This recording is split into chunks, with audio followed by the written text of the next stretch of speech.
Assalamualaikum warahmatullahi wabarakatuh. Waalaikumsalam warahmatullahi wabarakatuh. Mungkin ada yang ditanyakan, silakan.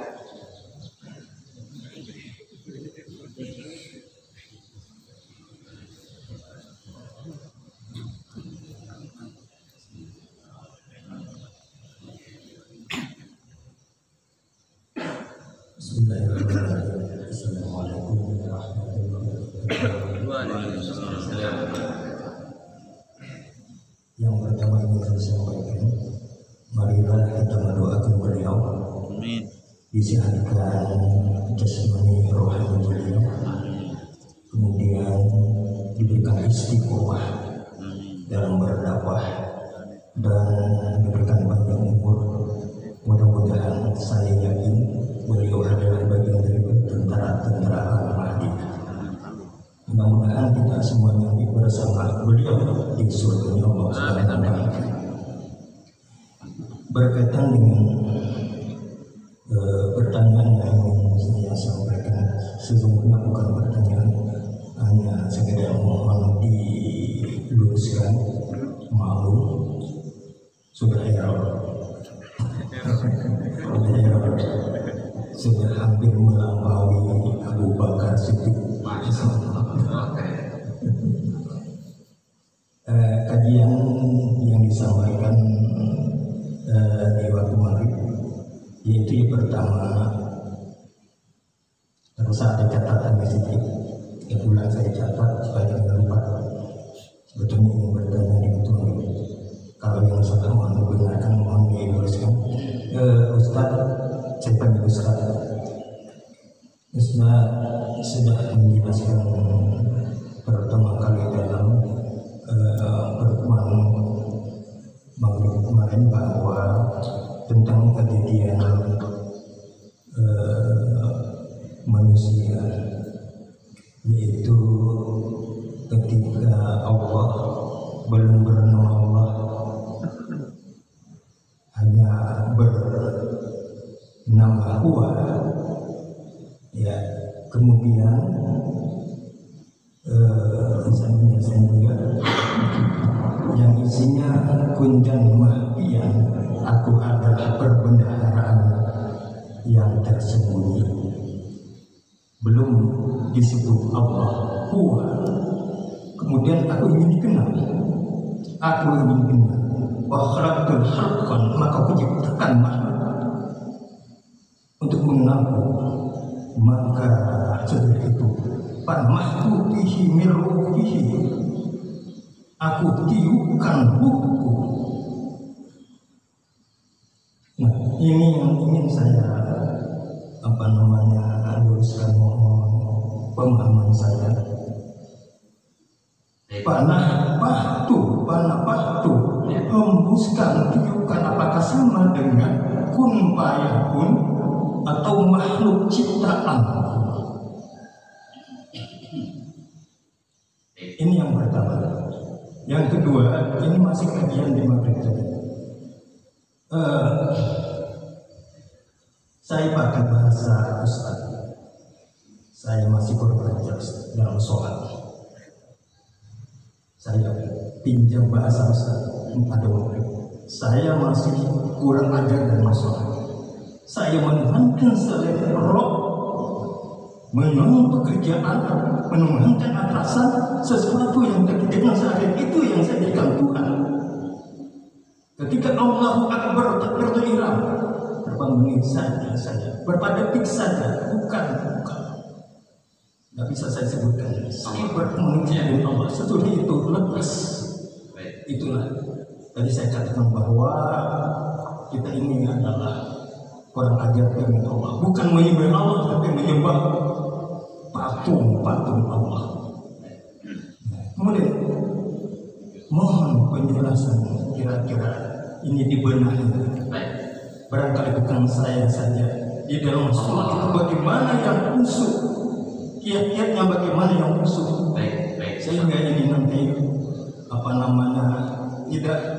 tidak kita tinggalan menuju Roh, benar-benar kita usul apa yang kita inginkan, bertemu dengan Allah, makrifat kepada Allah, kenal dengan Allah, itu yang kita inginkan. sehingga itu menentukan. Insya Allah. Yang ketiga Ustaz. Ya, masih ada. Ini yang ketiga pertanyaan saya, ini permohonan saja, bukan apa. Ini untuk kita semua dan barangkali bukan saya saja, saya kepingin tadi mohon dibiasakan amalan yang disebut beliau. Jangan lupa lagi untuk agar kita bapak bermohon dalam nanti berdoa dibiasakan. Terima kasih. Mohon maaf. Assalamualaikum warahmatullahi wabarakatuh. Kanzun makfiyat, perbendarahan yang tersembunyi, itulah yang ingin Allah sampaikan melalui pada fakta min ruhihi. Allah tiupkan hembusan nafasnya ke makhluknya untuk melanggengkan agar supaya makhluk ini mengenal bahwa ada Allah, bukan kun. Kun itu setelah pada fakta min ruh. Ya. Kita lahir ada ayah, ada ibu, pertemuan antara ovum dan sperma, ada janin. Ketika bertemunya ovum dan sperma itu berlaku kun, bukan manfaat roh, bukan. Makanya di dalam Al-Quran, alastu bi rabbikum, alastu bi rabbikum, apa jawaban kita? Qalu bala. Yang pertama menjawab ruh itu adalah Nur Muhammad Sallallahu Alaihi Wasallam. Maka cahaya itulah yang seluruhnya menghembuskan kepada seluruh makhluk. 7 petala langit, 7 lapis bumi, 7 hari, 7 gugusan bintang, 7 surga, 7 neraka, semua dari Nur Muhammad Sallallahu Alaihi Wasallam. Jadi itu kanzan makfiyah, sesuatu yang masih tersembunyi, terlihat setelah Allah tiupkan nurnya. Nur Muhammad yang disebut dengan Ahmad, itu nama rohaninya Nabi kita Muhammad Sallallahu Alaihi Wasallam. Makanya di dalam hadis Abu Nu'aim dalam kitab Hilyatul Auliya, kitab Hilyatul Auliya ini kisah-kisah para wali-wali Allah, agak tebal ya. Kata para ulama, apabila kitab ini ada di rumah orang-orang Islam, maka setan tidak akan berani masuk ke rumahnya. Saking ruhnya, Hilyatul Auliya ini luar biasa. Yang dikarang oleh Imam Abu Nu'aim Al-Isfihani. Ya. Tidak akan masuk setan ke dalam rumahnya kecuali penghuninya setan. Siapa penghuni rumahnya itu setan? Orang yang nggak sholat itu setan tuh. Jadi nyambung langsung Pak, sholatin. Ya. Pertama buat sholat, masya Allah. Kata Nabi, perumpamaan sholat itu dalam jasad tubuh kita antara kepala dengan tubuh. Ntar pagi nih datang orang depan rumah kita, minta, kita ngasih nggak? Ngasih nggak? Ngemis dia, ngasih nggak? Ngasih, jangan pelit, kasihlah. Ada rumus, Bu, ada rumus. Kasih, terima. Nggak akan ada bahasa yang ketiga. Kasih, terima. Kalau kita kasih, pasti kita terima. Nggak ada rumus yang lain. Kasih, terima. Semakin pelit kita, nggak akan terima kita. Semakin banyak kita kasih, semakin banyak juga kita terima. Kasih, terima. Ini nih rumus nih, masya Allah, rumus orang kaya nih. Kasih, terima. Ya. Makanya Nabi itu tidak pernah mengatakan tidak ada, selalu memberi. Nah, diminta. Bahkan dalam hadis Bukhari, ketika ada penunggang kuda dengan pakaian yang gagah, terus dia meminta kepada saya, apa kata Rasulullah? Saya pasti akan kasih karena dia membutuhkan sesuatu. Ini masya Allah. Jangan pelit. Kedua kalinya datang orang, buntung kakinya, pakai kursi roda, minta, ngasih nggak? Kasih, jangan pelit lagi, kasih. Ketiga kalinya datang orang di depan rumah kita, minta, tangannya begini, tapi kepalanya nggak ada, ngasih nggak? Nggak ngasih, itu namanya setan, genderuwo. Ya, kabur kita. Nah, kata Rasulullah, perumpamaan sholat itu antara kepala dengan jasad. Kalau orang tidak sholat itu kepalanya nggak ada. Berarti ada istri kita nggak sholat, ada anak kita nggak sholat. Kita tidur dengan siapa? Dengan setan. Nggak punya kepala itu istri. Atau suami nggak pernah sholat, badungnya luar biasa. Udah dipanggil nggak sholat. Nah, lagi berjima, kita jima sama siapa tuh? Setan. Bener. Ini kata Nabi loh, bukan kata saya. Ya. Allahu Akbar. Makanya orang yang meninggalkan satu sholat,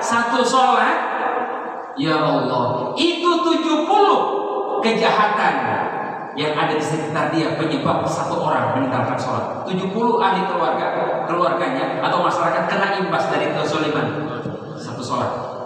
Satu perusahaan karyawannya ada 100 orang, ninggalin dua orang karyawannya tidak sholat, udah kena semua imbasnya. Makanya hati-hati, ya, meninggalkan satu sholat, naudzubillah, summa naudzubillah min dzalik, 70 orang lain akan kena imbasnya. Makanya jangan sampai hari ini ada anak kita nggak sholat, kita kasih makan setan. Itu hakikatnya, bukan zahirnya. Karena ada syariat, ada hakikat, ada thariqat, ada ma'rifat. Jangan sampai salah kita. Ya. Makanya untuk mendapatkan kekhusyuan di dalam sholat ini, saya mengambil di dalam kitab Intisari, ya, Intisari, kitab yang dikarang oleh Imam Al-Ghazali. Apa kitab Imam Al-Ghazali? Ihya Ulumuddin. Intisari Ihya Ulumuddin. Ada juga dalam kitab beliau Mukasyafatul Qulub. Tuh, 3 saja Pak untuk dapat musuh nih. Jalan musuh pertama. Yang pertama, ketika takbiratul ihram, jangan sampai meleset Allah dalam seluruh konsentrasi pemikiran kita, qalbu kita. Allah. Ketika kita mengucapkan Allah, itu hujamkan Allah itu di dalam qalbu kita. Ya. Makanya ketika kita setelah takbiratul ihram, Allahu Akbar kabir, mulai meleset tuh pikiran kita kemana-mana tuh. Ingat rumah, ingat mobil, ingat dompet, ingat duit, ingat istri, cucu, bahkan air rumah kamu masuk ke dalam pikiran kita lagi sholat. Itu air mengalir kemana? Nah, ya, air. Maka saat itu ketika mulai meleset pikiran kita, kembalikan Allah, Allah. Sembari kita membaca ada Allah di dalam qalbu kita, khusus kita akan tetap, tidak akan meleset, tidak akan lari. Makanya kenapa di dalam tubuh kita ini ada 7 latifah yang harus kita tahu. 7 latifah. Titik-titik mana nih? Makanya kenapa ketika kita berzikir, ini zikir la ilaha illallah, itu berasal dari Rasulullah atas permintaan Sayyidina Ali. Dan saya mendapatkan sanad zikir ini dari Abah Anom Tasikmalaya. Yang Masya Allah, itu zikir la ilaha illallah, bukan hanya sekedar la ilaha illallah. Ya, kemana titik latifah yang harus kita gerakan untuk sampai ke qalbu kita. Maka dalam sholat, ketika melenceng pikiran kita, siapapun, mau orang, jadi khusus sholat itu bukan ukurannya bisa tahu arti yang kita baca, bukan. Kalau hanya sekedar tahu arti yang kita baca, berapa banyak orang yang bisa baca? Mereka nggak bisa khusyuk kan? Jadi bukan ukuran harus tahu bacanya. Kapan kita bisa khusyuk kalau tahu harus arti dari apa yang kita baca? Bukan itu, bukan itu. Allah, Allah. Makanya ada zikir Allah.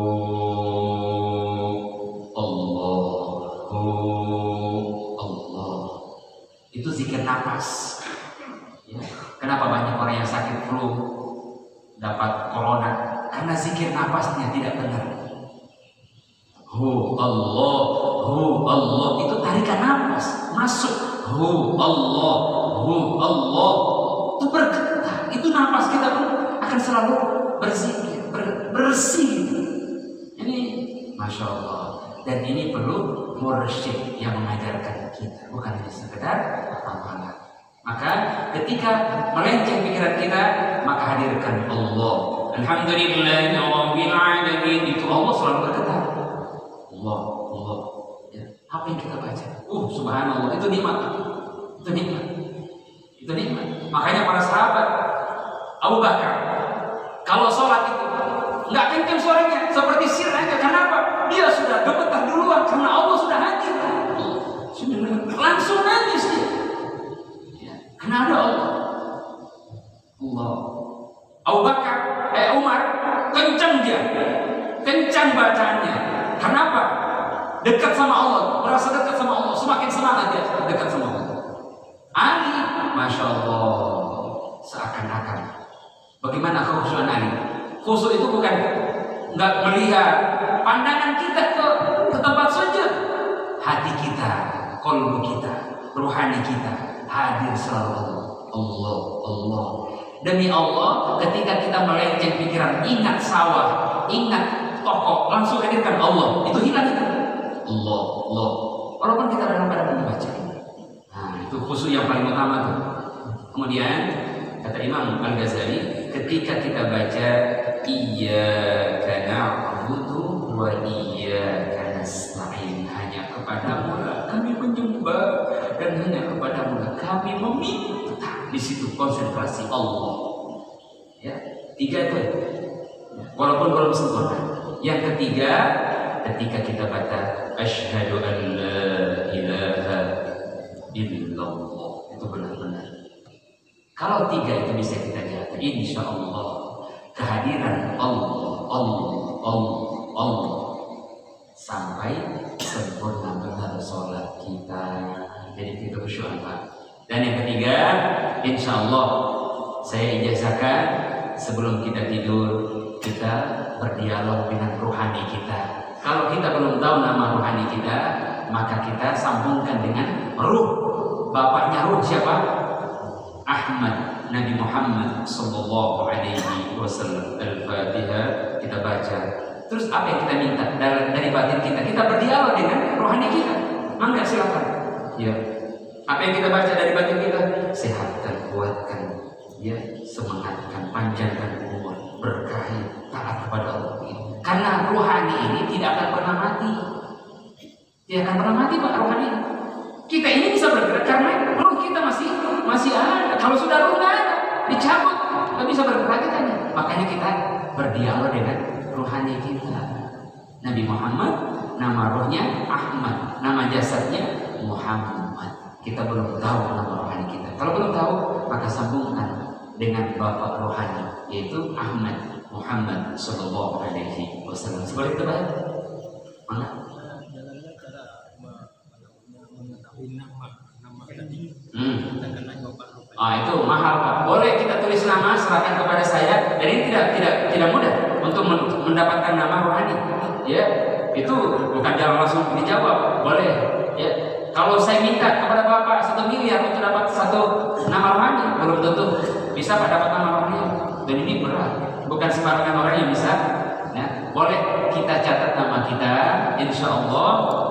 Ya, kalau saya panjang umur, bisa kita ketemu lagi, akan diberikan nama rohaninya masing-masing. Kalau belum bisa tahu, kita sambungkan rohani kita dengan rohani Rasulullah Sallallahu Alaihi Wasallam.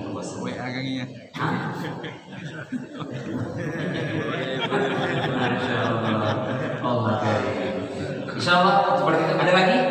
Kalau nggak sudah kita tutup. Dan insya Allah mari kita niatkan anak-anak kita rohingya hari ini, Pak, sudah habis makannya 3 hari yang lalu. Makanya saya langsung telepon aja minta 100 orang, 100.000 1 orang. Sudah 3 hari, Pak, kehabisan beras mereka. Ya. Makanya dari tempat ini insya Allah empati kita, gerak kita tidak merobek kantong kita. Hanya 100.000 sebulan, 100.000 sebulan. Ya, nggak akan berkurang duit kita. Insya Allah Allah berikan keberkahan kepada kita semuanya.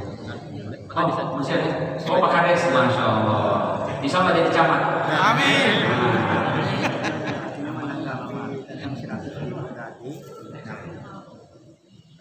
Sebaiknya kita buat nomor rekening, Mas, supaya itu infak ini berkelanjutan. Kalau tidak, jadi saya tahu kawan-kawan semua ini sebenarnya mau semua malu-malu. Saya tahu supaya orang Kota Batu masih sumbang sihnya masih kuat. Kalau buat rekening rekening, misalnya DWRD atau DWBD, insya Allah jalan. Ini itu yang kami sampaikan. Insya Allah. Jadi langsung diamanahkan kepada Pak Kades buat nomor rekening. Iya. Insya Allah langsung mudah kan? Pahalanya ngalir. Donatur Rohingya atas nama Pak Kades. Insya Allah. Jadi nggak akan beres. Tambahkan tuan. Itulah pentingnya kepala desa. Masya Allah. Amin. Barakallah. Berkat. Dan insya Allah kita doakan jadi camat. Amin. Benar. Ya. Dan bisa, Pak.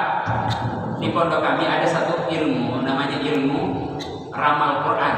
Berdasarkan Al-Quran, kita bisa tahu dengan Al-Quran, bukan ilmu ramal sembarangan. Saya bukan ramal Al-Quran. Insya Allah kasih nama Pak Kades, bisa atau enggak itu melalui Al-Quran. Ya. Apa yang kita hadapi nanti berikutnya, bisa atau enggak? Insya Allah. Masya Allah. Barakallah. Itu saja. Sallallahu alaihi Muhammad. Sallallahu alaihi wasallam. Sallallahu alaihi Muhammad.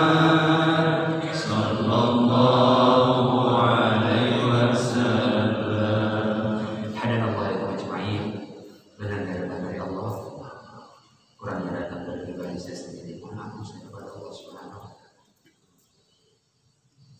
Kita tutup dengan kibaratul majelis. Subhanallah wa bihamdihi. Subhanallahumma wa bihamdika. Asyhadu an la ilaha illa anta astaghfiruka wa atubu ilaik. Assalamualaikum warahmatullahi wabarakatuh.